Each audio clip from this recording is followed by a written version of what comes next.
Pemirsa, setiap tahun ribuan buruh bahkan jutaan buruh menjelma menjadi gemuruh. Mereka suarakan sejumlah tuntutan mulai dari keadilan, perlindungan hingga kesejahteraan. Lantas bagaimana pemerintah bisa mengakomodir suara akar rumput yang menjadi penopang ekonomi bangsa?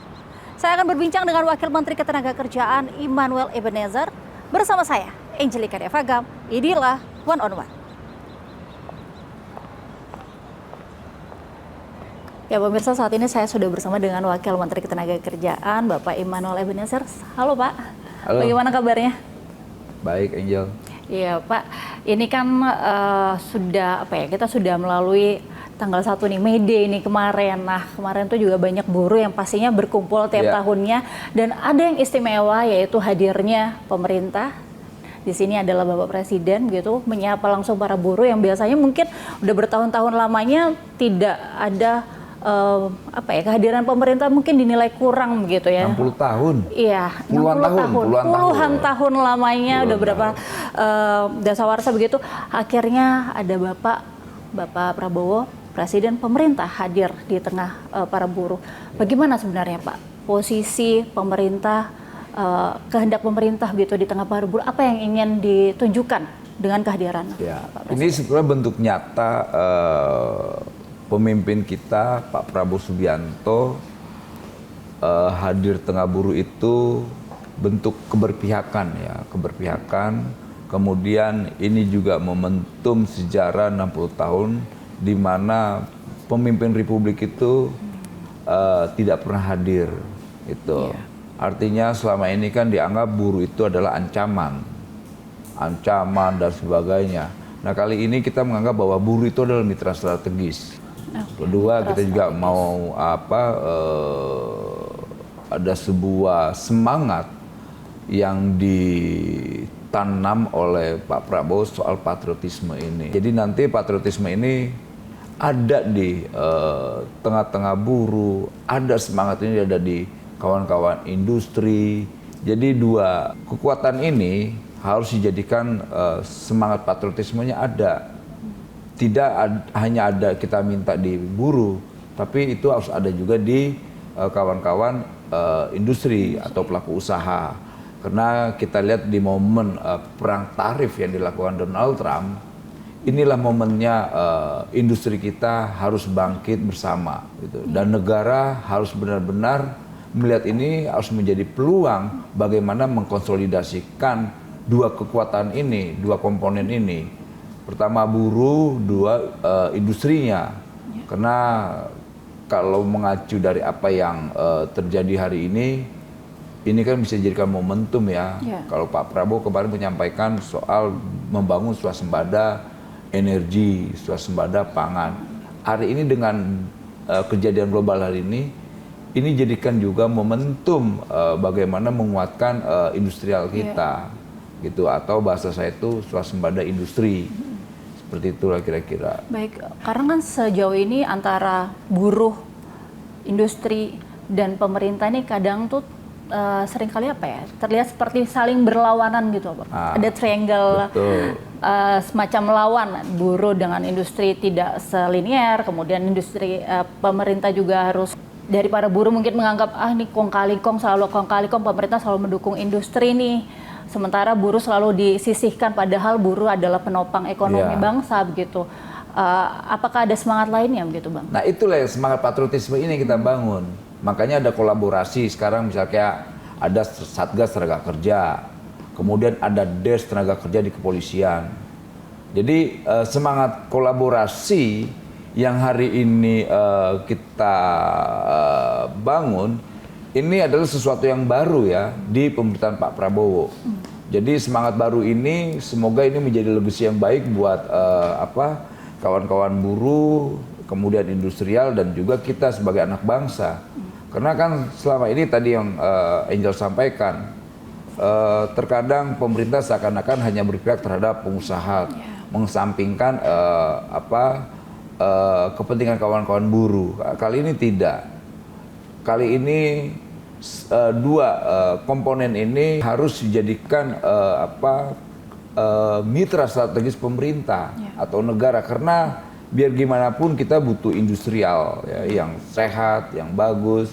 Kadang-kadang memang terlihat, ya itu kita pahamin lah. Ada juga keluhan dari industrial soal kebijakan tidak berpihak ke kawan-kawan industrial, khususnya misalnya di tekstil. Mereka berkeluh kesah ada peraturan menteri yang kecenderungannya malah pro terhadap pro terhadap impor. Gitu. Dan kita sudah sampaikan ke Pak Menteri dan Pak Presiden, dan alhamdulillah Pak Presiden responnya cepat sekali. Peraturan-peraturan khususnya impor yang kurang berpihak terhadap industrial itu ya jangan jangan dijadikan sebuah regulasi yang hanya membuat kawan-kawan industri tekstil kita malah melemah. Makanya kemarin Pak Presiden bilang kalau ada pertek-pertek udah saya aja yang ngomongin deh gitu. Itu sebetulnya sikap Presiden yang berpihak pertama terhadap industrial dan juga berpihak terhadap kawan-kawan buruh. Dengan kehadiran beliau ditambah lagi dengan naiknya 6,5 kemarin UM upah minimum provinsi. Saya melihatnya ya ini hadiah besar buat kawan-kawan buruh dengan hadirnya pemimpin republik di tengah-tengah mereka. Dan semoga Pak Prabowo dan kabinetnya, presiden kita ini presiden yang sampai detik ini semangat keberpihakannya saya lihat tanpa batas. Ya, ini dia artinya bekerja dan selalu bekerja. Jadi ini artinya Bapak memang udah mengamanahkan gitu ya Pak, jika ada terjadi sesuatu mau ikut turun tangan juga ya Pak? Nah, iya dong. Nah ini kan saya sebagai pembantu presiden harus mampu menerjemahkan apa yang diinginkan oleh presiden saya. Gitu. Nah Pak Menteri saya Pak Yasserli itu dia sedang bekerja dengan stylenya ya, konsepnya dia seorang konseptor guru besar. Ya saya harus berani mengeksekusi. Karena kan kita ini pejabat eksekutif ya, harus mampu mengeksekusi apa yang menjadi keinginan presiden saya. Atau bahasanya kita harus mampu menerjemahkan apa yang diinginkan presiden. Ya. Jadi jika melihat dengan tuntutan para buruh, ini kan intinya ada 6 tuntutan gitu Pak yang mereka suarakan biasanya mungkin di setiap tahunnya begitu, dan khususnya di tahun ini ada beberapa yang disampaikan, mungkin salah satunya dengan upah layak begitu Pak. Dan 6 tuntutan lain. Bagaimana Bapak melihat tuntutan yang disampaikan para buruh ini Pak? Gini, soal upah layak, lantas apa semua, prinsip kita adalah negara harus mampu mensejahterakan warga negaranya. Itu. Selama itu tuntutannya rasional, logis, ya nggak masalah. Jangan sampai nanti dengan tuntutannya buruh, industrialnya merasa tertekan. Dengan industrialnya acuh tak acuh, seakan-akan negara berpihak terhadap industrial. Dan kita tidak mau. Kita makanya tugas kita, kita ini negara atau pemerintah harus mampu menjadi jembatan kepentingan dua kekuatan ini. Dia punya kepentingan agar industrial ini, usahanya ini berjalan. Nah, tuntutan kawan-kawan buruh ini soal kesejahteraan. Nah, pemerintah negara punya satu kepentingan. Kepentingan apa? Ya udah kalian bayar pajak, kompensasinya sejahterain dong pekerja ini. Makanya kemarin kita coba fokus soal penanganan para penghambat investasi, khususnya ormas-ormas ini ya. Ormas-ormas yang kecenderungannya memeras. Tapi jangan juga digeneralisir seakan-akan NU itu ormas loh. Gitu, dia stabil atas Muhammadiyah itu ormas. Tapi kan bukan itu. Karena kan undang-undang keormasan, undang-undang kan diperbolehkan 10 orang untuk membuat organisasi ya. Nah aktor-aktor ini memanfaatkan peluang itu untuk meres, minta jatah, minta ini, minta itu, bikin proposal. Justru itu yang menghambatkan. Sangat menghambat, kasihan dong, bikin nyaman dong para pebisnis investasi ini, investor ini.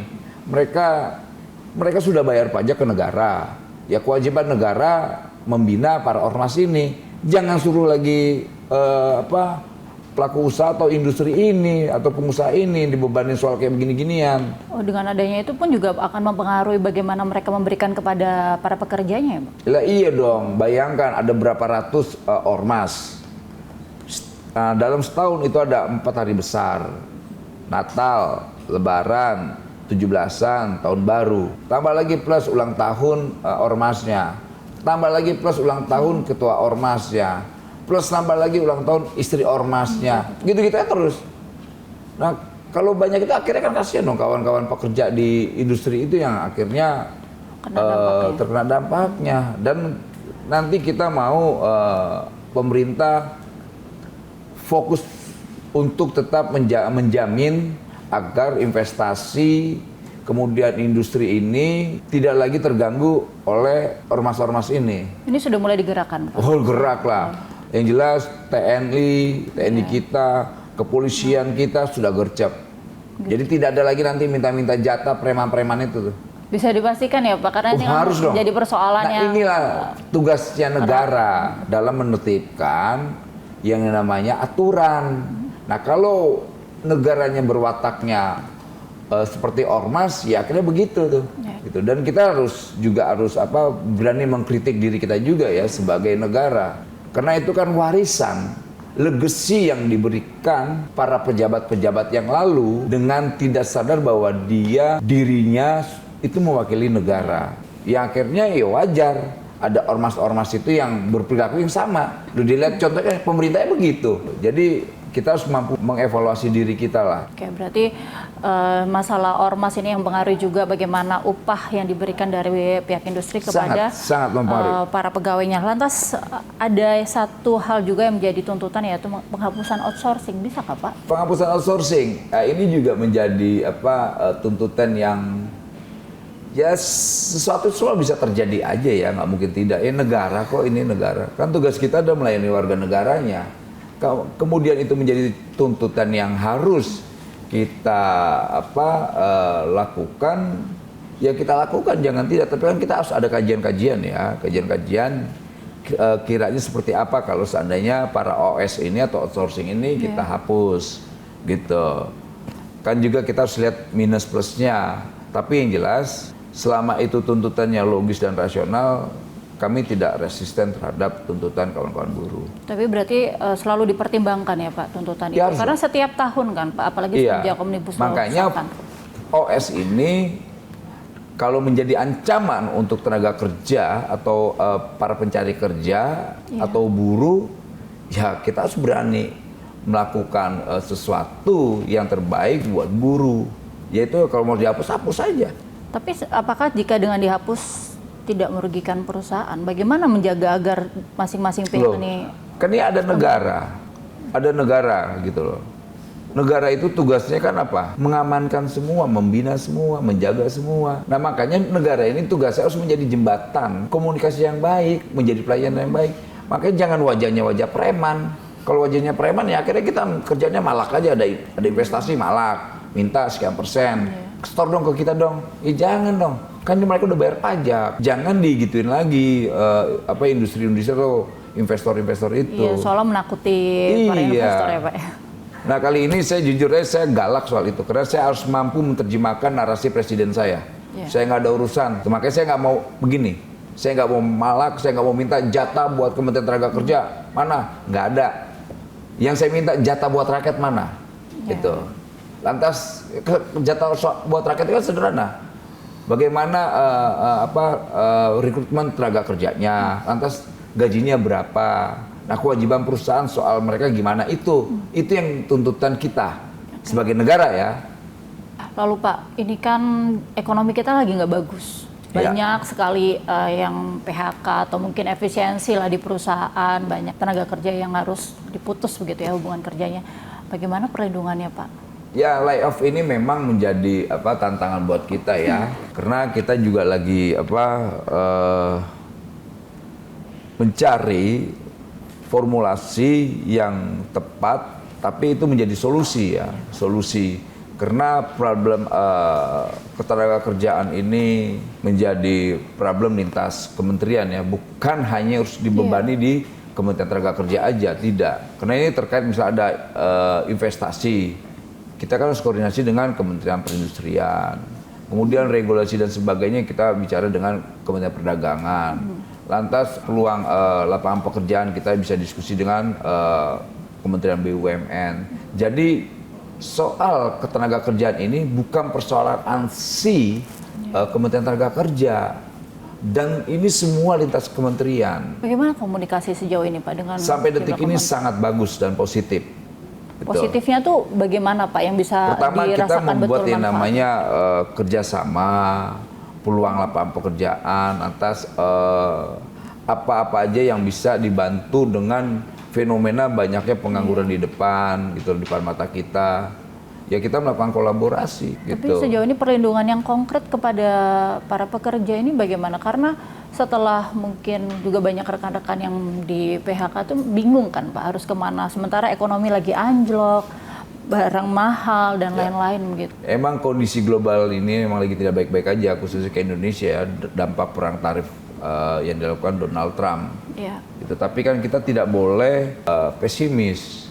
Kita harus punya optimisme ke depan, dan saya yakin sekali Pak Prabowo sebagai presiden kita, dia akan melakukan langkah-langkah yang terbaik buat rakyatnya.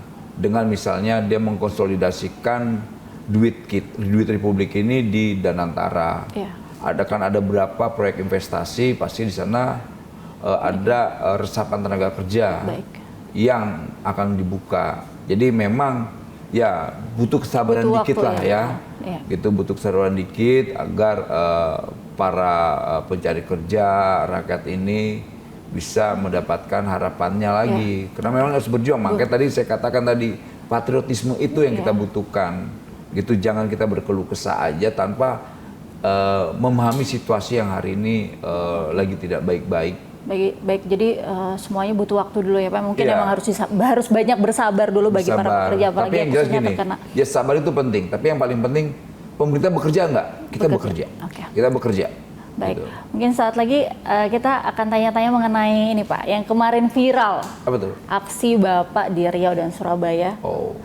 Yang nyidak langsung ya Pak ya ke sebuah usaha. Mungkin saat lagi ya Pak ya, tetaplah bersama kami di One on One.